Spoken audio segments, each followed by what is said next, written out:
Senator Lindsey Graham, Republican of South Carolina, said the United States should punish Russia until it ceases and desists meddling in the U.S. electoral process. Creditor and chef for the New York Times. Washington, for much of the past year, as President Trump has belittled NATO, sought warmer relations with the Kremlin and questioned his own intelligence services about Russia's election interference campaign, Congress's response has been little more than rhetorical. A bipartisan group of influential senators is proposing to change that. Led by Senator Bob Menendez, Democrat of New Jersey, and Senator Lindsey Graham, Republican of South Carolina, the group introduced legislation late on Wednesday to impose crushing new punishments on President Vladimir V. Putin of Russia and his associates. The bill would also cut off Mr. Trump's ability to remove the United States from the North Atlantic Treaty Organization without the support of the Senate and write into law new international deterrence programs meant to serve as a government-wide response to Russian aggression. The legislation, which counts Senator John McCain, Republican of Arizona, and 3 prominent Democrats among its supporters, is one of the biggest efforts to date by Congress to wrestle back some authority to shape foreign policy. Its authors said senators from both parties were already asking to sponsor the measure. Whether it could actually become law is another question. Republican leaders on Capitol Hill have been averse to intervening too aggressively in Mr. Trump's decisions. The House's month-long recess, a booked legislative agenda for the fall, and the impending midterm elections will certainly not help. And there are other sanctions already under consideration. The most frequently discussed, a measure written by Senator Marco Rubio, Republican of Florida, and Senator Chris Van Hollen, Democrat of Maryland, would in essence put Russia on notice, threatening it with broad-based economic sanctions if it carried out an attack on November's midterms. On Thursday, top national security officials made a rare appearance at a White House news briefing where they described an active campaign by Russia to influence and disrupt the midterm elections. The officials, including the Director of National Intelligence and the heads of the FBI and the Department of Homeland Security, said Russia tried to interfere in the last election and that it was working to undermine this fall's vote, as well. We acknowledge the threat. It is real. It is continuing, said Dan Coates, the Director of National Intelligence. We are doing everything we can to have a legitimate election that everyone can have trust in. Mr. Graham and his co-sponsors argue that Russia has already crossed a dangerous threshold.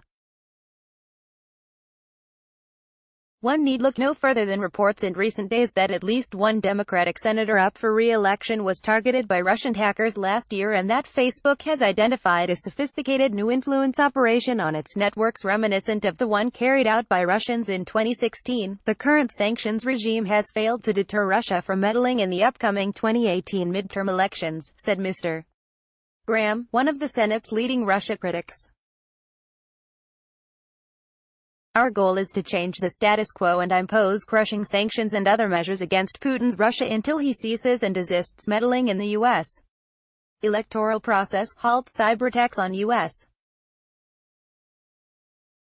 infrastructure, removes Russia from Ukraine and ceases efforts to create chaos in Syria. The Republican-led Congress passed a package of withering sanctions targeting Russia a year ago, in part to punish its 2016 efforts.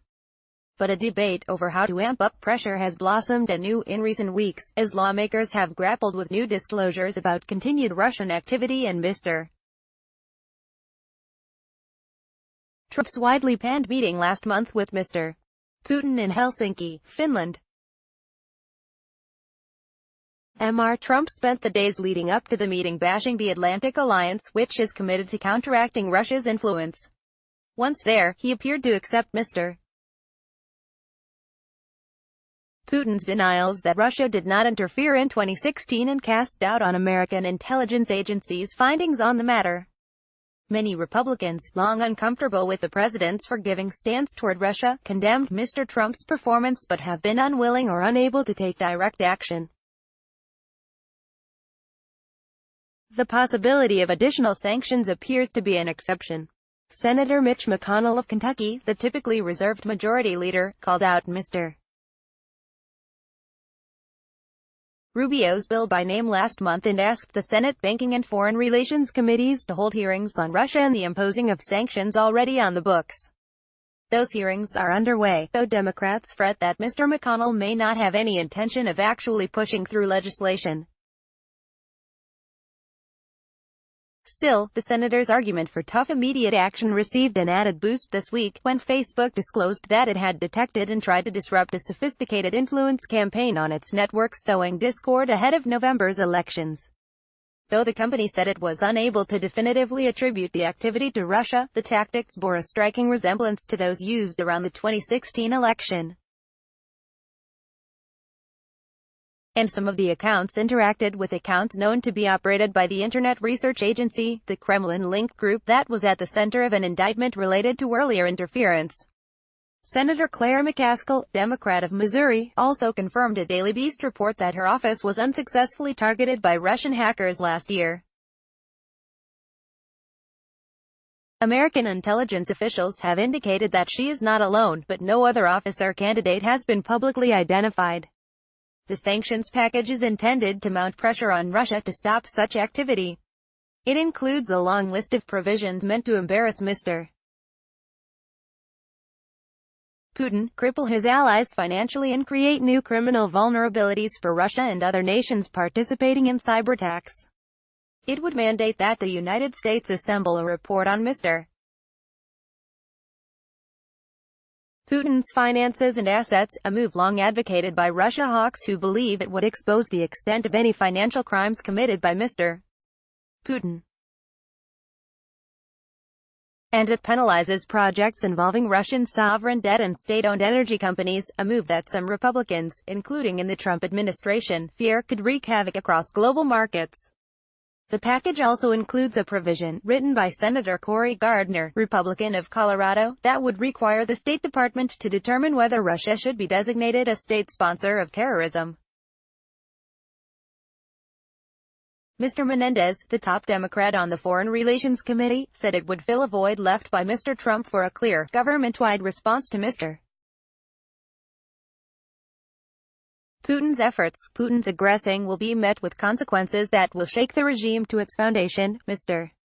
Menendez said in an interview. And that is the only thing Putin understands.